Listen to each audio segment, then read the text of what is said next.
Hello, నమస్తే అందరికి, good evening. ఇప్పుడు యాక్చువల్గా టికెట్ టిఫిన్ టాస్క్ గురించి మాట్లాడడానికి వచ్చి అనమాట. ఆ టాస్క్లు ఏంటంటే ఆల్రెడీ చెప్పాను కదా, స్ట్రెంత్ మీద, లైక్ ఫోకస్ మీద, అంటే బ్యాలెన్సింగ్ మీద, స్కిల్ మీద, మెంటల్ స్ట్రెంత్ మీద, ఫిజికల్ స్ట్రెంత్ మీద, ఇట్లా 6 వేరియేషన్ టైప్లో టాస్క్లు అన్ని పెడతారనమాట. ఆ టాస్క్లు వచ్చేసి ఎవరు పెడతారో కూడా చెప్పాను కదా ఆల్రెడీ లాస్ట్ వీడియోలో. ఎక్స్ కంటెస్టెంట్స్ వాళ్ళు వచ్చి ఇప్పుడు ఈ టాస్క్లు అనేది వాళ్ళ సమక్షంలో జరుగుతాయి అనమాట. ఆ టాస్క్లు అసలు ఎవరెవరిని సెలెక్ట్ చేస్తారు ఏంటి అని చెప్పేసి ఇప్పుడు మాట్లాడుకుందాము.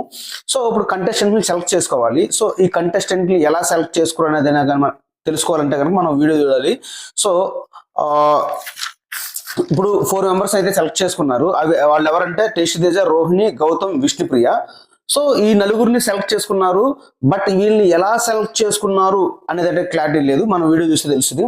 సో ఇప్పుడు ఒకవేళ బిగ్ బాస్ వీళ్ళనే కంటెస్టెంట్లనే, వీళ్ళు ఉన్నారు కదా ఎక్స్ కంటెస్టెంట్స్, వాళ్ళనే సెలెక్ట్ చేసుకోవాలి అనే ఒక అనుకుంటే కనుక, ఒకవేళ మిగిలిన వాళ్ళైతే కనుక చాలా అన్యాయం జరిగినట్టే వాళ్ళకి. ఎందుకంటే ఈ నలుగురిని సెలెక్ట్ చేసుకుని రిమైనింగ్ వాళ్ళని సెలెక్ట్ చేసుకోకపోతే కనుక డెఫినెట్గా వాళ్ళకి 100% అన్యాయం జరిగినట్టే. సో ఇప్పుడు ఈ నలుగురు అయితే సెలెక్ట్ చేసుకున్నారు, మనకు టేస్ట్ తేజ, రోహిణి, గౌతమ్, విష్ణుప్రియ. సో మనకి ఫస్ట్ టాస్క్ అయితే కనుక వీళ్ళు మానస అండ్ అఖిల్ పెట్టారు, వీళ్ళ సమక్షంలో జరిగింది. అది ఎలా అంటే, స్విమ్మింగ్ పూల్ ఉంది కదా, ఆ స్విమ్మింగ్ పూల్లో నుంచి కొన్ని బాక్సులు టైపులు ఏవి ఉంటాయి, అవి తీసుకొచ్చి ఒక ఆర్క్ లాగా పెట్టాలన్నమాట, పేర్చాలి. దీన్ని ఏమంటే లిమిట్లెస్ అక్షరాలు అని చెప్పేసి, మనకి ఎల్లో ఒక స్టార్ పెట్టి, మళ్ళీ ఎమ్ ఒక స్టార్ పెట్టి, ఐ ఒక స్టార్ పెట్టి, అలా పెట్టుకుంటూ మన ఒక ఆర్చ్ లాగా పేర్చాలి. సో ముందు ఎవరైతే పేరుస్తారో వాళ్ళు ఈ టాస్క్ విన్ అయినట్లు లెక్క అనమాట. సో ఇలా చూసుకుంటే కనుక మన ఎవరు విన్ అవుతారని గెస్ చేస్తున్నారు? రోహిణి గారే విన్ అయ్యారనమాట. ఈ టాస్క్ మామూలుగా లేదు. ఆమె అసలు ఎక్కడి నుంచి వస్తుందో కానీ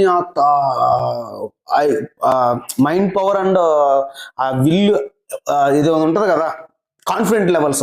సో మన పృథ్వీ అండ్ విష్ణుప్రియ ఎప్పుడైతే అన్నారో ఏమని, నువ్వు ఆడలేవు, నీకు అంత సీన్ లేదు, నువ్వు గేమ్ ఆడలేవు, నువ్వు అసలు పెర్ఫార్మర్ కాదని ఎప్పుడైతే అన్నారో, అప్పటి నుంచి రోహిణి అసలు ఎప్పుడైతే కిందకు తొక్కాలని చూసారో అప్పటి నుంచి అమాంతంగా పైకి లేచింది. అప్పటి నుంచి గేమ్ అనేది పర్ఫెక్ట్ గా ఆడుకుంటూ వెళ్ళిపోతుంది అంతే. అసలు మామూలుగా లేదు, ఆమె లక్కో అదృష్టం ఏంటో తెలియదు కానీ మామూలు ఒక రేంజ్ లో అయితే వెళ్ళిపోతుంది. సో ఈ టాస్క్ అయితే కనుక రోహిణి గారు గెలిచారనమాట. మన ఆర్చ్ లాగా పెట్టాలి. సో ఫస్ట్ బెల్ కొట్టింది ఆవిడే, రోహిణి గారు గెలిచారన్నమాట ఈ టాస్క్. ఇంకోటి వచ్చేసి ఓకే,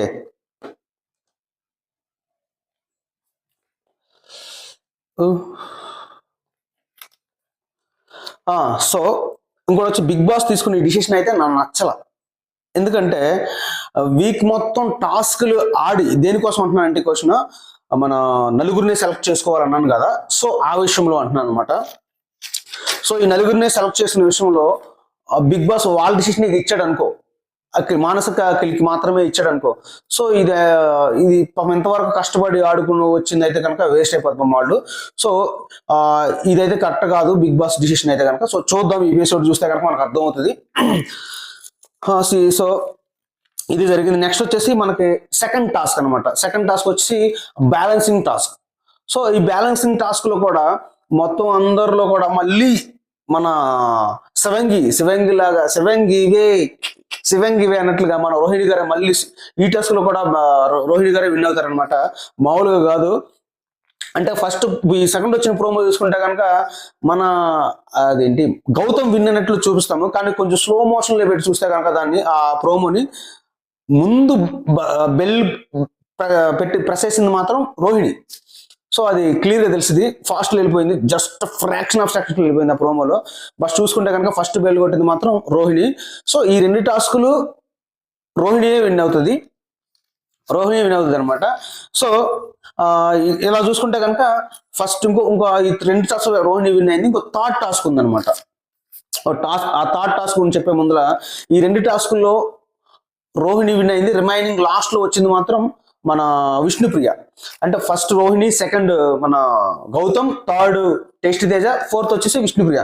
సో ఓడిపోయిన వాళ్ళని ఈ వారం ఈ టికెట్ ఫినల్ టాస్క్ నుంచి ఎలిమినేట్ చేయాలి. అంటే ఈ టాస్క్లు ఆడడానికి అనర్హురాలు వాళ్ళకి బ్లాక్ బ్యాడ్జ్ ఒకటి ఇస్తారనమాట బిగ్ బాస్. సో ఆ బ్యాడ్జ్ ఇస్తే కనుక వాళ్ళు అనర్హురాలు. విష్ణుప్రియకి అయితే ఇచ్చారు పాపం. సో విష్ణుప్రియకి బ్లాక్ బ్యాడ్జ్ ఇవ్వడం అనేది రాంగ్, కరెక్ట్ కాదు అనిపించింది నాకైతే. ఎందుకంటే దాని రీజన్ చెప్తాం. పాపం ఇప్పుడు వరకు కష్టపడి ఆడుకుంటే కింద పడి మీద పడి ఏదో లవ్ ట్రాక్ నడిపించి ఇక్కడ వరకు వచ్చింది కదా. సో ఇది కొంచెం ఆడితే కొంచెం ఇప్పుడు ఈ రౌండ్ అయిపోయింది, నెక్స్ట్ రౌండ్ లో ఇంకో ఛాన్స్ ఇస్తే బాగుంటది కదా. విన్ ఇప్పుడు థర్డ్ పొజిషన్ లోకి వచ్చింది, నెక్స్ట్ టాస్క్ లో ఫస్ట్ పొజిషన్ లో రావచ్చు చెప్పలేం కదా. సో ఇది ఎలా ఉందంటే ఇప్పుడు ఇంతవరకు వచ్చిన అమ్మాయిని టికెట్ ఫైనల్ టాప్ 5 లో పెట్టడానికి అవకాశం కూడా లేకుండా చేయడం అనేది కరెక్ట్ కాదు అనిపించింది డిసిషన్ అయితే బిగ్ బాస్ అది. బ్యాచ్ అనేది బ్లాక్ బ్యాచ్. సో అది రాంగ్ థాట్ అనిపించింది బిగ్ బాస్ తీసుకోవడం. మీకేమనిపించింది డెఫినెట్గా కమెంట్ అయితే చేయండి. సో ఇది మన శివంగి గారు అయితే కనుక రోహిణి గారు ఈ 2 టాస్కుల్లో గెలిచారు. సో ఇప్పుడు థర్డ్ టాస్క్ ఒకటి ఉంది కదా, ఇంకొక టాస్క్ ఆడించడానికి అయితే ఇంకొక 2 ఎక్స్ కంటెస్టెంట్లు రావబోతున్నారు. వాళ్ళు ఎవరంటే ప్రియాంక మానస్ రావబోతున్నారు. సో ఈ అదేనా, ఎస్ నెక్స్ట్ కంటెస్ట్ టాస్క్ కి ప్రియాంక మానస్ వస్తున్నారు. ఈ టాస్క్ అయితే కనుక ఏంటి అనేది ఇంకా క్లారిటీ రాలేదు, ఇంకా ప్రోమో కూడా రాలేదు కాబట్టి సో ఇంకో ప్రోమో వచ్చిన వెంటనే ఈ టాస్క్ గురించి క్లారిటీగా మళ్ళీ ఇంకో వీడియో చేస్తాను. మానస్ ప్రియాంక ఎవరు కంటెస్టెంట్ ని తీసుకున్నారు, ఆ గేమ్ ఏంటి, సో ఆ ప్రాసెస్ ఏంటి, ఇంకో ప్రోమో రిలీజ్ అయిన తర్వాత మీకు క్లియర్గా ఇంకో వీడియో అయితే చేస్తాను. సో ఇంకో మాట్లాడుకుంటే కనుక ఇది ఇంకా లైవ్ అప్డేట్స్ గురించి తెలుసుకుంటే కనుక మన గౌతమ్ గ్రాఫ్ అయితే కనుక అమాంతంగా పెరిగిపోతుంది. అది ఎందుకు పెరుగుతుందంటే ఓన్లీ వన్ రీజన్. ఎవరి వల్ల అంటే మన ప్రేరణ నబీల్ వల్ల. ఎందుకంటే ప్రేరణ గౌతమ్ని నామినేషన్ చేసేటప్పుడు 2 అవర్స్ నామినేట్ చేసింది. కంటిన్యూగా ఏదేదో మాట్లాడద్ది, ఎక్కడెక్కడికో తీసుకెళ్తే అది మాట్లాడద్ది బుర్ర పాడు చేసింది మన పాపం గౌతమ్ని. ఇక దండం పెట్టి తల్లి కన్నా స్టేజ్ వరకు తీసుకొచ్చింది పాపం. అంత నామినేట్ టార్గెట్ చేసింది అనమాట. మన నబీల్ కూడా అదేవిధంగా నువ్వు మధ్యలో మాట్లాడుతున్నావు, అది ఇది కథ రచ్చ రంబోలా ఉంటూ ఏదేదో నువ్వు మధ్యలో మాట్లాడుతున్నావు అని అదే చిన్నపిల్ల యాటిట్యూడ్ ఉంటుంది కదా, ఆ టైప్ లో మనం నామినేట్ చేసుకుంటూ వచ్చాడు. సో వీళ్ళిద్దరూ గౌతమ్ నామినేట్ చేయడంలో ప్రేరణ అయితే కనుక PhD చేసింది అండ్ నబీల్ అయితే కనుక డిగ్రీ చేశాడు అనిపించింది. నాకైతే అనిపించింది. మీరేమనుకున్న డెఫినెట్ కమెంట్ అయితే చేయండి. సో ఇలా చేయడం వల్ల బ్యాక్ పిచ్చింగ్లు చేసి ఒక్కనే టార్గెట్లు చేసుకుంటూ రావడం వల్ల ఎవరికి నష్టం అంటే ఇప్పుడు గౌతమ్కి నష్టం కాదు, ఇంకెవరొకరికి నష్టం కాదు. బ్యాక్ పిచ్చింగ్ టార్గెట్ చేస్తున్నారు వాళ్ళకే నష్టం. ఎందుకంటే షో లాస్ట్ టైంకి వచ్చేటప్పటికి బ్యాక్ పిచ్చింగ్ చేయడం అనవసరం. సోలోగా ఆడడం చాలా బెస్ట్. ఎవరి కాళ్ళు వాళ్ళు సోలోగా ఆడితేనే వాళ్ళు అయితే విన్నర్ అవుతారు లేదా రన్నర్ అవుతారు. అక్కడ వరకు వెళ్తే వాళ్ళు టాప్ 5 లో ఉంటారు. లేదు ఇప్పుడు ఫస్ట్ ఎలాగో బ్యాక్ పిచ్చింగ్ చేసుకుంటూ వచ్చాం కదా, ఇప్పుడు కూడా అలాగా చేసుకుంటూ వస్తామన్నాం అనుకో, లాస్ట్కి వచ్చిన తర్వాత ఆడియన్స్ ఎవరు అందరం చూస్తూ ఉంటారు, అబ్జర్వ్ చేస్తుంటారు ఫుల్ ఫోకస్డ్గా, ఎవరిని ఉంచాలి ఎవరిని తెంచాలని చూసుకుంటారు. సో ఆ విధంగా చూసుకుంటే కనుక టాప్ 5 లో కూడా ఉండలేకుండా పక్కన పెట్టేస్తారనమాట. ఇది ఏం ఉండదు. సో ఇప్పటికైనా కొంచెం వాళ్ళు తెలుసుకుని బ్యాక్ పిచ్చింగ్ మానేసి ఎవరికి ఇండివిజువల్ గేమ్స్ వాళ్ళు ఆడితే చాలా బాగుంటుంది. చూడడానికి కూడా ఆడియన్స్కి చాలా చూడబుద్ధి వేస్తుంది, చూడాలనిపిస్తుంది. సో ఇది అనమాట మ్యాటర్. సో నెక్స్ట్ టాస్క్ వచ్చాక మానస్ ప్రియాంక గారు ఆడిచ్చే గేమ్ గురించి ప్రోమో వచ్చిన తర్వాత నేను ఇంకో వీడియో అయితే చేస్తాను.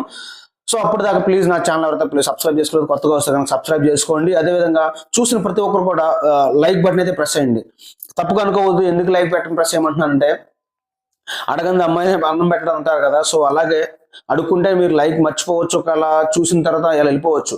సో ఒకసారి నేను గుర్తు చేస్తే కనుక మీరు సడన్ గుర్తొచ్చి లైక్ బటన్ అయితే ప్రెస్ చేస్తారు కాబట్టి నేను అడుగుతాను.